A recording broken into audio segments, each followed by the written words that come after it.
show today Dr. Katharine Hayhoe, an atmospheric scientist and a political scientist, interesting combination, working on climate change and issues of faith. So we're really excited to have her today and hear what she has to talk about. She's working on a PBS series, she has several books, and a part of her work is faith, as I mentioned. So Katharine, welcome. We're so glad to have you on the show. Thank you for having me. And we're speaking to you from Texas, I believe. That's right. So tell us about your work and the combination of looking at climate issues and faith. Well, as an atmospheric scientist, my work focuses on what climate change means to us at the local scale where we live. So I spend a lot of time studying what climate change means for our health, our food, our water, our economy. And I've also started to spend a lot of time talking to people about it because I happen to live in a part of the country where the majority of people don't think climate change is real. And if they do think it's real, they don't see what it has to do with them.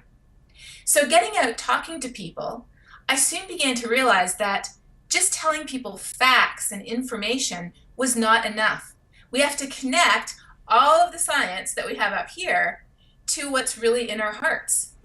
And for many of us, for about 75% of people across the United States who would call themselves Christian, a great deal of what is in our hearts has to do with our faith.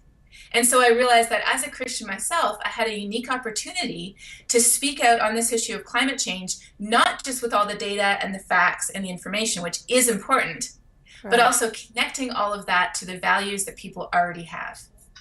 And are you finding that effective? Are people hearing you? It is much more effective because there are these myths that we believe. Myths like, oh, well, climate change only matters to the polar bears. Or climate change is a liberal tree hugging thing. I can't care about it if I'm a conservative or if I live in Texas. So the only way to bust those myths, so to speak, is to show how climate change does matter to us and how we already have the values that we need to care about climate change. We don't have to be a different person. Who we are is the perfect person to care. So you are part of a church in Texas, and I believe your husband is the minister there. Do you articulate these issues in church? Well, certainly whenever anybody asks. At our church, most of the sermons deal with, specific verses from the Bible. But we get so many questions, and in fact, my husband gets even more questions from people than I do, to the extent that we eventually decided we should write a book together. Because there's many great books out there about climate change, but there's no book that starts in the place where all the people around us are asking the questions. Everything from, it snowed today, how can global warming be real? Right. To, how can I agree with this issue when I've been told that it's a liberal issue and I'm not liberal? And how do you answer that question? Because it seems like it's very politicized in this country. I know you talk about that in other places, you mentioned in Canada, in your work, that it's not a political question, right? And Christianity is not necessarily politicized. But in this country, Christianity is most of the time aligned with extreme right views, which often goes with climate denial. Exactly. That's what we see here in the United States over the past 3 or 4 years. Climate change has become one of the most politicized issues in the entire country, beating out gun control and abortion and things like that, if you can believe it. But as my husband says, a thermometer is not Democrat or Republican. So, gravity is real. If you step off the cliff, you're going down no matter whether you believe in it or not. So it's not an issue of belief. It's an issue of looking at what the world is telling us and then saying, what does that mean? And what are appropriate responses that are consistent with the values I already have? And if we take people along that journey with us, as I've done many times, we can get to the same place together where we're all asking the question, what can we do that is compatible with the things and the values that we already care about? That's fantastic. So I know you were at the Paris climate talks. Did you address this there? That was one of the topics that I addressed there. I had a wonderful one-day workshop with the head of the World Evangelical Alliance, Bishop Ephraim Tindero. He was an official member of the Philippine delegation. That's how seriously many countries take not only the issue of climate change, but the issue of the faith community and their role in helping us to prepare for a changing climate and to provide us with the motivation we need. So I participated in this amazing event with evangelicals from all over the world, all concerned about climate change, all speaking out about how we need urgent action, not just from a scientific perspective, but from a moral perspective, because it's the right thing to do, because people are being harmed by it already today. And do you feel like American evangelicals are coming to the table? Are they beginning to hear this message that you are talking about? Well, one of my favorite group of researchers at Yale University do a lot of public opinion polling. And so they measured what they call the Pope effect. So looking at the Pope's encyclical, which came out last June, Right. which was a document that states in very clear terms the basic Christian theology around caring for creation and caring for people, especially the poor, they looked at whether it made a difference. And it turned out in the United States, among Christians all the way from evangelicals to mainline Protestant to Catholic, there was a measurable change in people's opinions about climate change after the encyclical came out. That's extraordinary. Well, it's very exciting, and it's really important that he's staying on top of that and keeps speaking about it and writing about it. So I want to ask you, if you could just frame for our audience what's happening right now with climate change. You're a scientist, tell us. That's what I do. So for a long time, we thought of climate change as this distant issue. We thought of it as something that's going to affect our children, but not us, or something that's affecting the polar bears up in the Arctic, but not us down here where we live. Today, though, we know that climate change is here and climate change is now.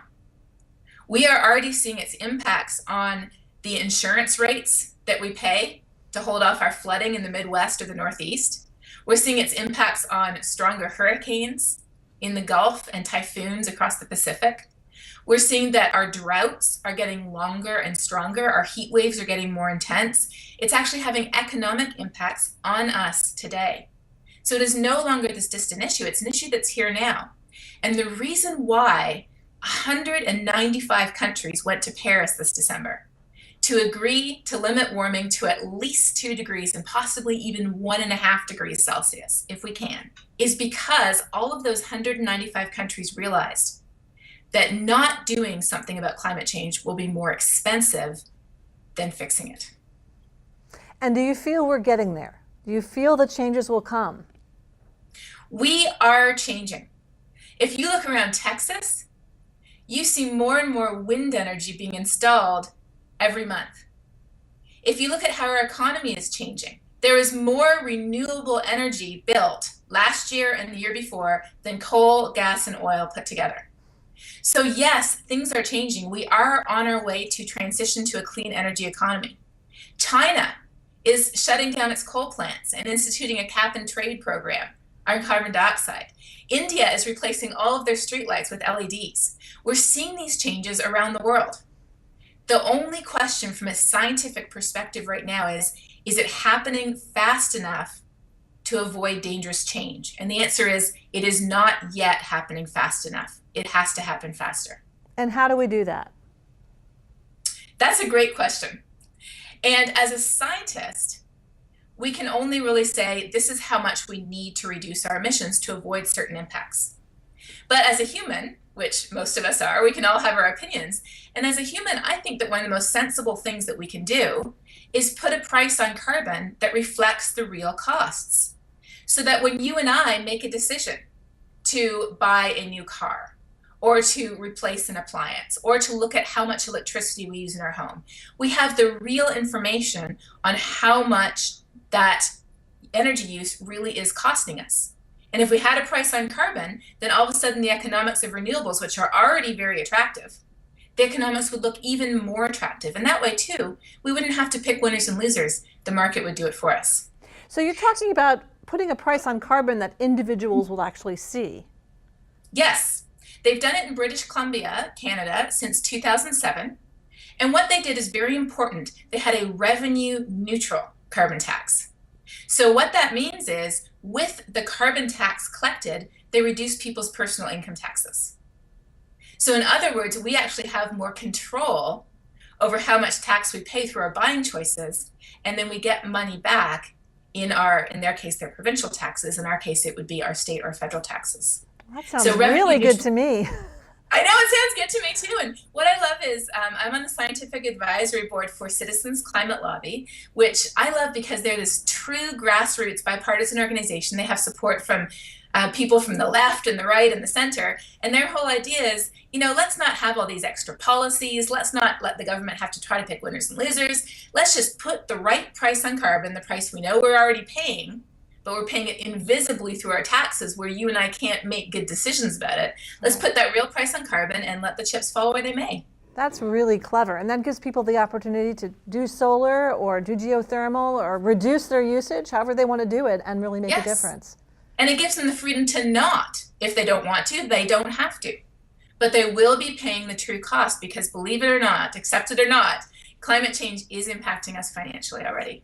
That's extraordinary. I love that. That's a really, really great campaign. So tell us about the film project you have that will be on PBS. Sure. So together with our local West Texas PBS station, KTTZ, they came up with the idea of producing a digital short series. PBS has all these digital short series, and they thought, wouldn't it be unique to have a series on climate change coming from West Texas, where most people don't think climate change is real, and where climate change is seen as such a political issue that, you would talk about money and you talk about religion before you talk about climate change at the Thanksgiving dinner table. That's interesting. So, because I think of it as sort of the oil capital, lots of fracking, why would people even want to hear about it in Texas? So I'm sure that'll be fascinating. How does that group respond to these issues that you're raising? And there's a lot of money in it in Texas, right? Yes, there is. And that's why when I first moved here, which was 9 years ago now, I was kind of scared. I didn't know how it was going to go. I mean, I was moving into a public university, so I assumed, well, they know I'm a climate scientist. Right. I assume I can do my research here. But within about 2 months of moving to West Texas, I got my first invitation to speak to a women's group. And I didn't know what to expect, but I try everything once.